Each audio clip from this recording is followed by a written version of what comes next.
இங்க ஒரு பெரிய ஸ்டார் ஹோட்டலுக்கு யார செஃப்பா சூஸ் பண்றதுன்ற போட்டி நடக்குது. அதுல ஒரு பொண்ணு மீட்டை குக் பண்றதுக்காக ஸ்டவ்வை பத்த வைக்கிறா. ஆனா அது ஆன் ஆகல. இன்னும் என்னமோ பண்ணி பாக்குறா, வேலைக்கே ஆகல. உடனே அங்க இருக்க ஸ்டாஃப் ஒருத்தனை கூப்பிட்டு இது ஒர்க் ஆகல, ஏதாவது பண்ணுங்கன்னு சொல்றா. அவரு ஒரு பக்கம் அதை செக் பண்ணிக்கிட்டு இருக்காரு. இன்னொரு பக்கம் டைம் வேற போய்கிட்டே இருக்கு. இவளோட ஆப்போனன்ட்ஸ்லாம் குக் பண்ணி முடிக்கிற ஸ்டேஜ்ல இருக்காங்க. அப்போ அங்க இன்னும் 4 நிமிஷம் தான் இருக்கு, டைமுக்கு நீங்க முடிக்கலனா டிஸ்குவாலிஃபைட் ஆயிடுவீங்கன்னு அனௌன்ஸ் பண்றாங்க. இவ அப்போ பதட்டத்துல இருக்கா.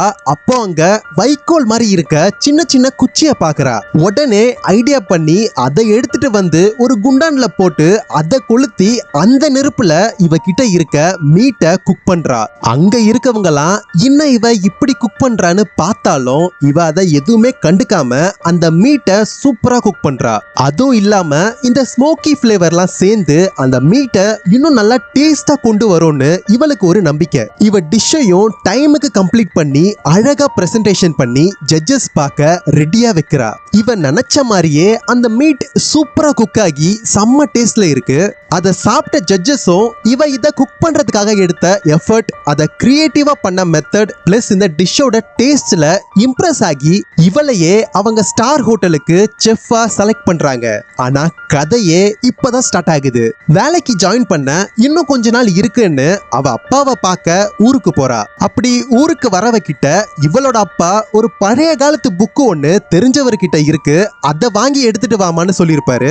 அப்படி அந்த புக்கை எடுத்துட்டு வரவ அந்த புக்ல என்ன இருக்குன்னு ஓபன் பண்ணி பார்த்தா அதுல வெறும் சமையல் குறிப்பு தான் இருக்கு. ஆனா அந்த புக்கோட கடைசியில இந்த புக்கை நீங்க இப்போ படிக்கிறீங்கன்னா நீங்க என்னோட காலத்துக்கு வந்துருவீங்கன்னு போட்டிருக்கு. அதே நேரம் ஒரு பக்கம் சூரிய கிரகணம் நடக்க அப்போ அந்த புக்ல இருந்து ஏதேதோ வெளிச்சம்லாம் வருது. இவள அந்த புக்குக்குள்ளேயே இழுக்குது. அப்படி இழுக்கப்பட்டவ 15வது நூற்றாண்டுல போய் விழுறா. இப்படி புக்கு மூலமா காலத்தை கடந்து போனவளுக்கு அந்த காலகட்டத்துல இவளுக்கு இன்னெல்லாம் நடக்குது. இவ எப்படி திரும்ப அவளோட காலகட்டத்துக்கு வரப்போறா, உண்மையாவே அந்த புக்ல அப்படி என்னதான் இருந்துச்சு அப்படின்றதெல்லாம் சாப்பிடுறது பிடிக்கும்னா இந்த சீரீஸும் கண்டிப்பா பிடிக்கும் அப்படின்ற மாதிரி சொன்ன ஸ்டோரி தான் பார்ன் அப்படைட் யுவர் மெஜஸ்டி. இதே மாதிரி நிறைய மூவி ரிலேட்டட் ஸ்டோரிஸ்க்கு சப்ஸ்கிரைப் பண்ணி ஃபாலோ பண்ண மறந்துடாதீங்க.